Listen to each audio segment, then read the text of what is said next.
So there's this story I've seen develop over the last few days, and I'm not sure when this video is going to come out, but hopefully what I'm going to talk about doesn't become irrelevant. But what the story I've been following lately is about penalty rates for casual workers, full-time workers, part-time workers, all that sort of thing. Now, for those who don't work in retail or don't know what penalty rates are, quick summary: to incentivize people to work on weekends, public holidays, you get an increase in your pay, your hourly wage for that time.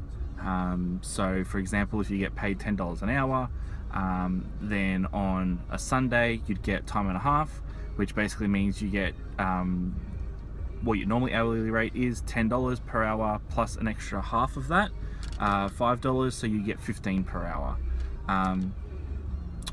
And basically what the debate's been going on about is cutting penalty rates, removing them for public holidays, for weekends, for Sundays, all that sort of stuff.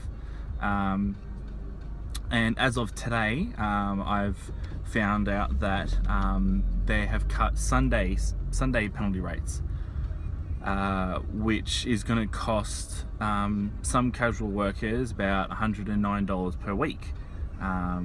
Now, whichever reason why they're doing it, whether it's to save the small businesses or helping to produce more jobs because there's more money to pay more people, you know, because Sunday is time and a half. If you've got two people working, you've got two people working that you're paying for the price of three, whereas you could have three people working and you're paying the same amount of money. Which, look, I understand, I get that, and it does, logically that does work. The problem that I have is that you lose what the penalty rates are not necessarily there for, but what kind of helps keep workers coming back, casual workers especially coming back.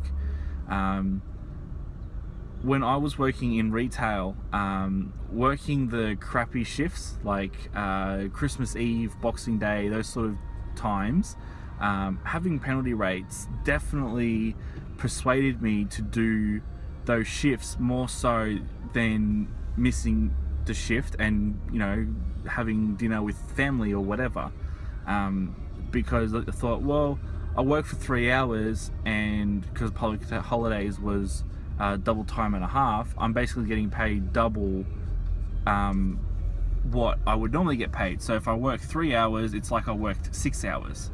So there was a lot of incentive for me to work on public holidays and work on weekends because I get paid more,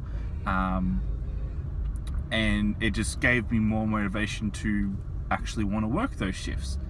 Now the problem I have is that, okay, yeah, people are going to be losing out money, but a lot of workplaces are going to find it hard to get somebody to come in and work on Christmas Eve, because they're going to be paid like every other day, but if they work Christmas Eve, then they're going to miss out on family functions or miss out on a different type of function that they may have been invited to.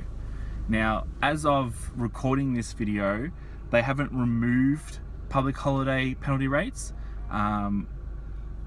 All they've done is remove the Sunday penalty rates, which I think for Sundays they get paid time and a half, and Saturdays they just get paid normal hourly rate. So look, they're probably not going to lose a lot of people in terms of them having an incentive to work on a Sunday, but yeah, a lot of people are going to lose money over it because, well, they're not going to be paid as much. So I guess what I would like to say is that whoever is deciding to remove these penalty rates, keep that in mind. If it comes down to money, and that it's cheaper and you can hire more people because you're not paying for penalty rates, then yeah, that's a good positive. But also think about the employees, also think of the people who are working.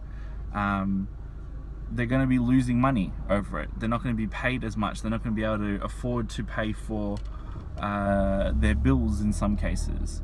And they're not going to have that incentive to work on public holidays. So look, if you have to remove the Sunday penalty rates but keep the public holiday, I'd say that would be a good way to end it, and a good way to kind of trial it out. Keep the Sunday penalty rates out, and maybe just keep the public holiday ones for now. See if it actually does benefit businesses. It should benefit businesses, but you also don't want to demotivate your staff too much. But if you're an employer, let me know in the comment section below what you think. Do you think it's going to help your business? Do you think it's going to hinder your business? Do you think that it's going to affect your staff morale on public holidays? Or do you think that in the long run it's going to just work out better for everybody? Let me know in the comment section. Make sure you like and subscribe, and I will see you guys next time.